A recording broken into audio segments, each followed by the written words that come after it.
Bonjour à tous les amis, nouvelle vidéo aujourd'hui pour parler du docteur Perron et Fouché qui ont pris la parole lors d'une conférence et qui vont vous alerter et qui vont essayer bien sûr d'alerter le maximum de gens. Donc n'hésitez pas à relayer leurs propos sur la crise sanitaire, mais pas seulement, et sur beaucoup de choses qu'on essaye et qu'on vous force à prendre, vous comme pour vos enfants. Il faut absolument en protéger le maximum.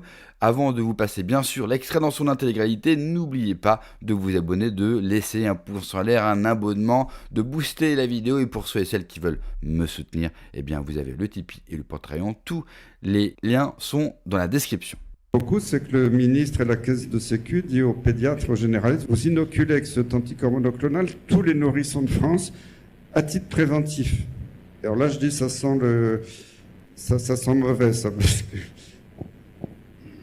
L'étude est faite chez des enfants de plus de 6 mois et actuellement, on inocule, effectivement, on injecte. On le fait à tous les nouveau-nés et ça se passe dans les maternités, à un moment où les mamans viennent d'accoucher, donc sont un peu... Voilà, elles viennent d'accoucher, quoi, avec l'aide du système médical, etc. Et le médecin, les sages-femmes, les puéricultrices insistent lourdement, réinsistent lourdement. C'est pas obligatoire, mais quand même, vous devriez le faire. C'est très dangereux, vous savez, la bronchiolite, les enfants risquent de mourir, etc. Mais encore une fois, l'étude Princeps, elle n'est pas faite dans cette population-là. Et dans cette étude Princeps-là, Carole l'a lu, on l'a pris en long, en large et en travers, il y a plus de morts dans le groupe B-Fortus que dans le groupe pas B-Fortus, quoi. Vous dites, attendez, c'est une blague ou quoi? Et si, il y a plus de morts. Donc c'est très choquant, effectivement. C'est très choquant sur la question du garde d'asile aussi, qu'un ministre, un président de la République aille faire le VRP dans les lycées, les collèges, etc. Pour quelque chose où il y a encore plus de preuves, si vous voulez, pour le garde d'asile, il y a encore plus de preuves que pour les vaccins ARN, si vous voulez. On a énormément de data. Il y a déjà eu des discussions à l'Assemblée, il y a déjà eu des discussions sur le sujet, etc., quoi. Donc, voilà, on est rentré dans ce moment-là. C'est intéressant parce qu'on avait d'un côté cette idée, ce qu'il faut partir. Alors, ça nous a fait sourire d'avoir un passeport, et en même temps, tiens, quand même, un petit passeport étranger pour pouvoir s'enfuir. Mais la question, c'est que le combat, il est ici. Vous ne pouvez pas fuir l'arène du combat. Vous ne devez pas fuir. Vous devez résister, vous devez dire non, vous devez aller discuter avec les directeurs d'école, vous devez aller discuter avec les présidents du Conseil de l'Ordre, vous devez aller les faire chier autant qu'ils vous font chier. Bravo. Pour répondre à vos inquiétudes sur les nouveaux vaccins, moi, ce qui m'inquiète beaucoup, et l'industrie pharmaceutique l'a dit officiellement, ils sont en train de travailler, alors c'est pas encore sur le marché, mais ça va venir, tous les vaccins traditionnels des gamins, ils vont les faire en version ARN messager. Et alors, si c'est ça, vous prenez votre gamin sous le bras, vous fuyez, vous dites non, parce que ça va être la catastrophe. On voit qu'on a très peu de recul, c'est des produits dangereux qui marchent pas, mais ils sont en train d'y travailler, ils s'en cachent pas d'ailleurs. Ces nouveaux projets de vaccins ARN autoréplicants, on transforme à chaque citoyen en usine à fabriquer de la protéine spike ad vitam aeternam. Oui, oui. Un petit mot juste pour revenir sur tout ce qu'a dit Christian. Je pense que c'est très important de redire l'histoire. On pourrait se dire, ça va, on a compris, etc. Non, il faut la raconter, la re-raconter, la re-raconter encore. Vous avez compris qu'on est dans une société où la vérité est labile. Désormais, c'est celui qui crie le plus fort, qui dit le plus, qui a le plus de manchettes de journaux, qui va maintenir la vérité de manière métastable pendant quelques jours. Et puis pouf, on oublie tout. Ah oui, tiens, c'est vrai. Ah oui, il faut mettre des masques, il fallait pas en mettre hier. Et on devient fou. Pour ne pas devenir fou, il faut être repéré dans le temps, dans l'espace et dans l'histoire. Et ce que fait Christian là, au fond, c'est sanitaire. C'est-à-dire remettre, il s'est passé ça. Il s'est passé ça, il s'est passé ça. Il y a énormément de gens autour de nous, ils ont plus de mémoire. Ils se souviennent même pas de ce qui s'est passé il y a 2 ans. Même nous, on a du mal. Attends, confinement, lequel, combien, tienne fois. On est paumé dans toute cette histoire. Donc remettre des jalons historiques et remettre du bon sens. Mettre un masque pour aller pisser et l'enlever pour finir sa mousse au chocolat. Ça n'a aucun sens sanitaire, ça n'a aucun sens médical, ça n'a aucun fondement scientifique. C'est autre chose. Dans la santé intégrative, il y a quelque chose qui est sous-jacent, qui est l'idée de la santé communautaire. La santé communautaire, c'est quoi? C'est un concept qui a été élaboré par l'OMS quand elle faisait encore son travail, et qui était cette idée que les besoins de santé d'un groupe sont pas les mêmes en fonction du pays, en fonction des conditions sociales, économiques, culturelles, etc. Et que ces besoins de santé, ils doivent émerger de la population elle-même, qui doit dire elle-même, nous on a besoin de ça ou on n'a pas besoin de ça. Actuellement, c'est pas vous qui décidez si vous avez besoin du garde asile ou pas. Hein. On vous explique que c'est très très important que tous vos gamins soient... Attendez, ça n'a pas émané de nous, ça.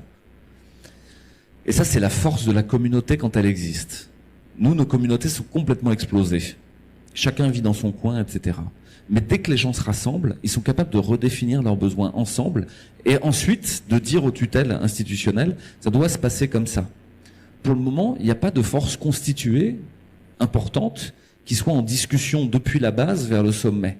Donc les gens qui sont au sommet, les tutelles reçoivent depuis des multimilliardaires, depuis des instances supranationales, ce qui devrait être fait pour chacun.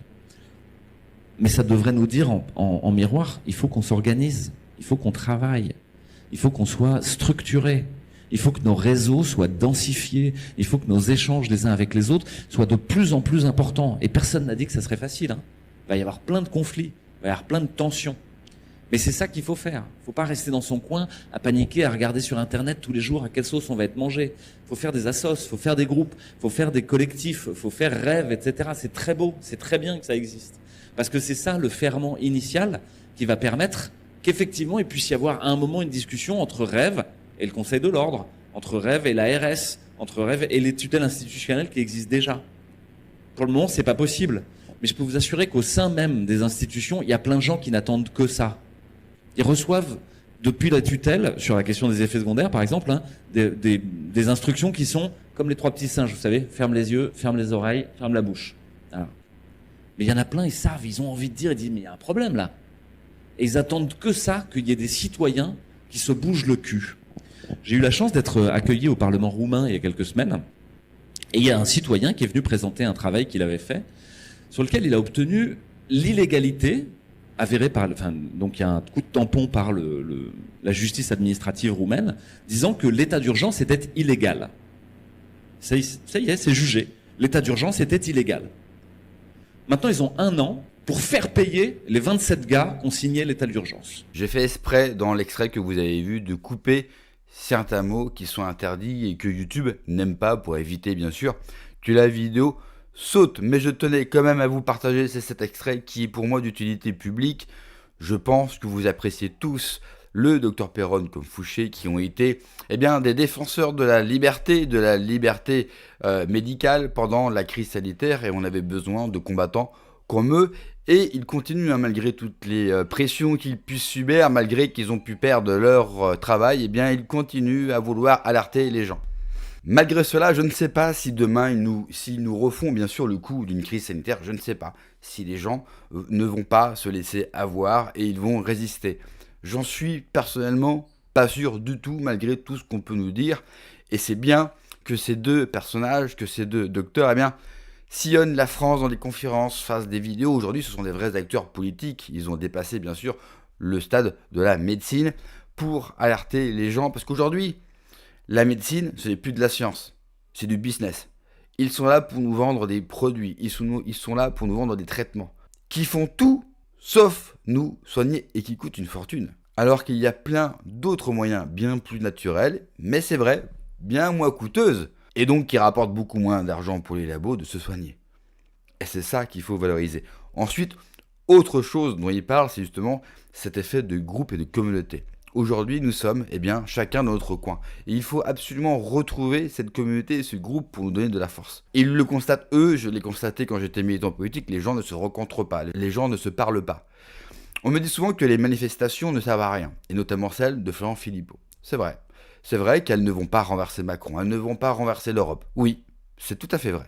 Mais, elles ont un point positif, c'est de faire rencontrer les gens. Nous sommes, nous, trop seuls. Nous sommes seuls dans notre coin, à militer, à râler, à tweeter, à faire des vidéos.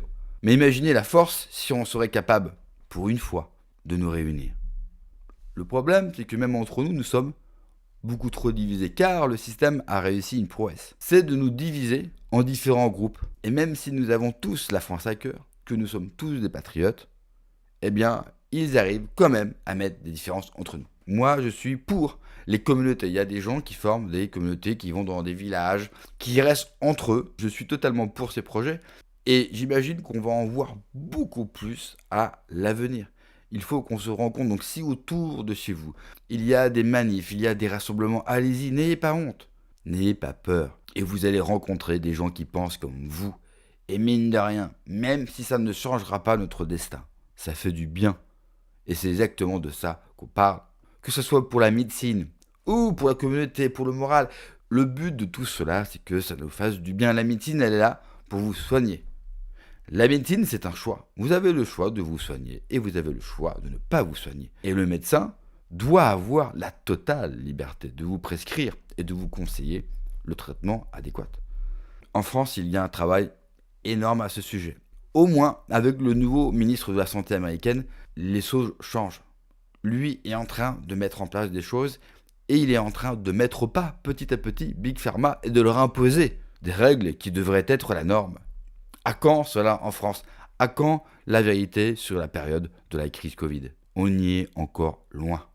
En France, tout est obscur. En France, tout discours qui s'oppose au récit des médias de masse est vu comme complotiste.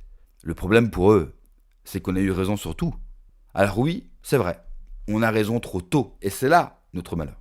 Nous avons toujours raison 6 mois avant, et manque de peau, 6 mois après. On découvre qu'on avait totalement raison sur tout. Donc faites attention à vous. Et comme l'a dit Péronne, si on vous impose telle ou telle chose pour vous, mais surtout pour vos enfants, fuyez. C'est la plus belle et la meilleure chose que vous pouvez faire. Merci d'avoir regardé cette vidéo. N'oubliez pas, bien sûr, de vous abonner, le like, le commentaire, le boost. Prenez soin de vous. Que Dieu vous protège. Allez, ciao.